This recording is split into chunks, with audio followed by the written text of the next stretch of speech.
bienvenue dans le Brief IA pour les experts comptables. C'est la revue de presse d'Insignia, le cabinet qui accompagne les professionnels de l'expertise comptable. Nous sommes le lundi 2 juin 2025. Bonjour. Bonjour. Aujourd'hui, on va explorer des sujets vraiment d'actualité. Il y a Deloitte, d'abord, qui lance son écosystème mondial d'agents IA. Oui, tout à fait. On va décortiquer ça, voir comment ça marche, ce que ça implique. Mhm. Et puis, on regardera un cas plus concret avec BDO, qui utilise déjà l'IA, et apparemment, ça leur fait gagner beaucoup de temps. Oui, c'est assez impressionnant. On parlera aussi de l'impact possible sur l'emploi des plus jeunes et d'un risque qui monte, les faux documents créés par IA. Un vrai défi, ça. Bon, allez, on attaque tout de suite avec Deloitte, prononcé Deloitte donc, ce Global Agentic Network. Qu'est-ce que c'est exactement? Alors, c'est un réseau d'assistants virtuels, on peut dire, dopés à l'intelligence artificielle. On les appelle des agents. Des agents. Oui. En gros, ce sont des logiciels capables d'agir de manière autonome pour faire des tâches précises comme, je sais pas moi, réserver un vol, envoyer une facture, gérer des achats. Ah oui, Sans supervision humaine constante. voilà, c'est l'idée. Moins de supervision directe. Ça s'appuie sur leur suite Zora AI. Et le but, c'est vraiment de changer en profondeur la façon dont les entreprises clientes opèrent. Changer en profondeur. C'est ambitieux. Et comment ça s'intègre concrètement dans le travail? Deloitte veut les déployer un peu partout dans ses outils logiciels. Que ce soit pour l'audit, la fiscalité, la stratégie, les risques. L'objectif, d'après ce que dit Heather Stockton de chez Deloitte, c'est que n'importe quelle entreprise puisse intégrer ses agents dans ses propres flux de travail. Peu importe le secteur, en fait. D'accord. Et on voit que les autres grands cabinets suivent le mouvement, n'est-ce pas? Ce n'est pas juste Deloitte. Ah non, pas du tout. C'est une tendance générale. KPMG intègre aussi des agents dans sa plateforme Clara. PwC a lancé quelque chose qui s'appelle Agent OS. Et puis EY travaille avec NVIDIA sur sa propre plateforme, EY.ai Agentic. Donc l'IA agentique, comme on dit, Oui, ce n'est plus juste un concept, c'est en train de devenir une réalité sur le terrain. Les sources comme Counting Today le confirment bien. exactement. C'est opérationnel. Pour les cabinets, même les plus petits, ça veut dire qu'il faut commencer à y penser. Comment intégrer ça progressivement? Peut-être commencer par des tâches simples. Oui, voilà, des tâches répétitives, avant d'envisager des choses plus complexes. C'est une évolution des métiers, en fait. Passons justement à un exemple plus avancé. BDO USA, il semble avoir pris de l'avance. Oui, BDO a déjà mis à disposition de ses 12 000 collaborateurs plusieurs outils IA développés en interne. Et les résultats? Il parle de 600 000 heures économisées depuis août 2023. C'est considérable. 600 000 heures, hein. Notamment grâce à un outil qui s'appelle ChatBDO. C'est une sorte de chatbot interne, sécurisé, qui tourne sur la technologie Azure AI de Microsoft. D'accord. Et d'après CPA Practice Advisor, il ne s'arrête pas là. Il prévoit d'investir 1 milliard de dollars sur 5 ans pour accélérer encore. 1 milliard. C'est un engagement fort. Quels sont les autres types d'outils qu'ils utilisent pour arriver à ces gains de temps? Alors, ils ont par exemple un outil appelé Consultative Selling Account Insights. Ce sont des agents qui vont chercher sur le web des opportunités commerciales, une tâche qui prenait des heures avant. Ah, réduite à quelques minutes, j'imagine. Exactement. Ils ont aussi un Risk Assessment Coach, un assistant pour améliorer la qualité de l'évaluation des risques en audit, et ils préparent BDO Doc Pro pour le traitement automatisé des documents. C'est intéressant. Mais qu'est-ce qui fait que ça fonctionne si bien chez eux?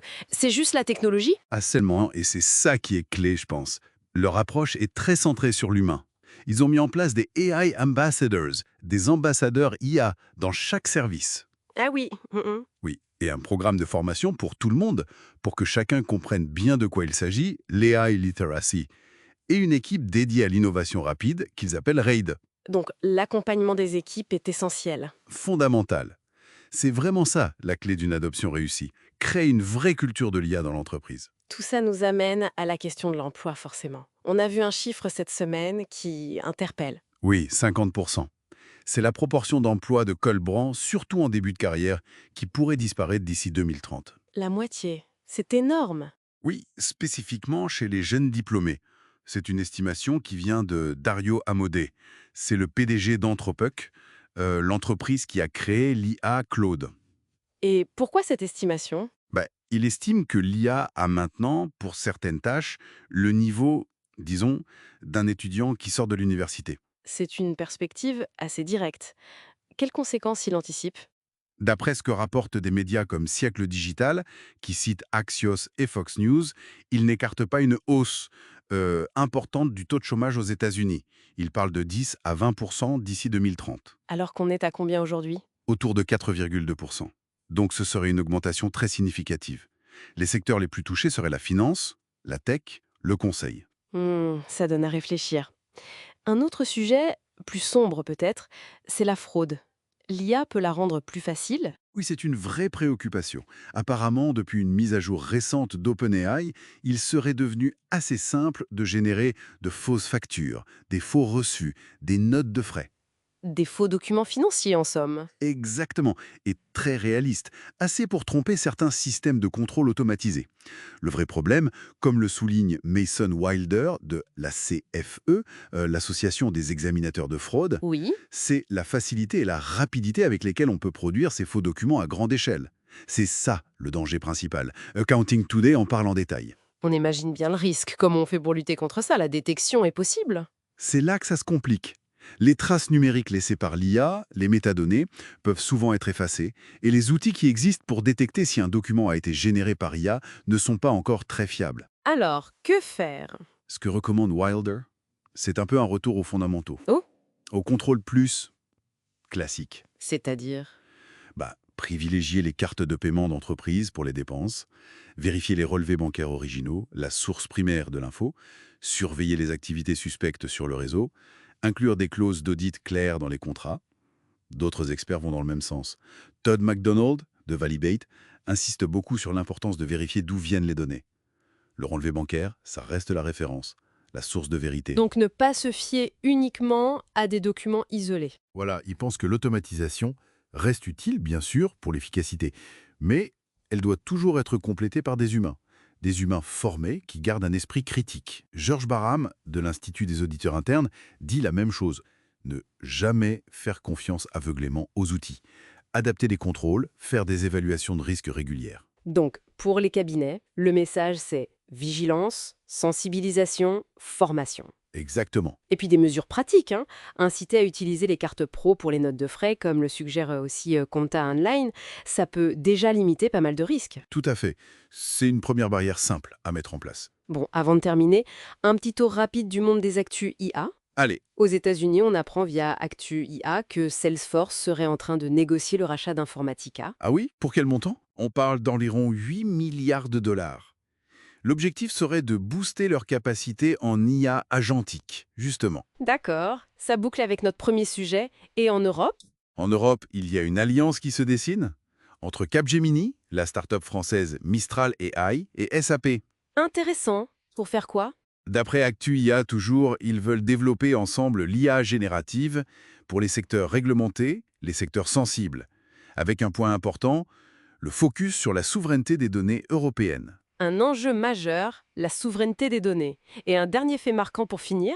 Oui, une info du Brief IA, il semblerait que ChatGPT ait dépassé Wikipédia en nombre de consultations. Ah, quand même. Oui, ça pose évidemment des questions sur comment on s'informe aujourd'hui et sur la fiabilité de ces nouvelles sources dominantes. Absolument. Voilà, c'était un aperçu assez dense de l'actualité IA pour la profession comptable présentée par Insignia.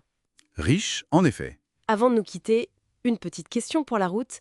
Si l'IA atteint le niveau d'un étudiant aujourd'hui, comme le suggère Amodé, quelles compétences vraiment uniques les jeunes experts comptables devront cultiver demain pour faire la différence? Vaste question. Si cette analyse vous a plu, si elle vous a éclairé, n'hésitez pas à vous abonner et à nous laisser 5 étoiles. Ça nous aide beaucoup vraiment à faire connaître ce format auprès d'autres experts comptables passionnés d'IA. Merci de nous avoir écoutés. Merci et à très bientôt.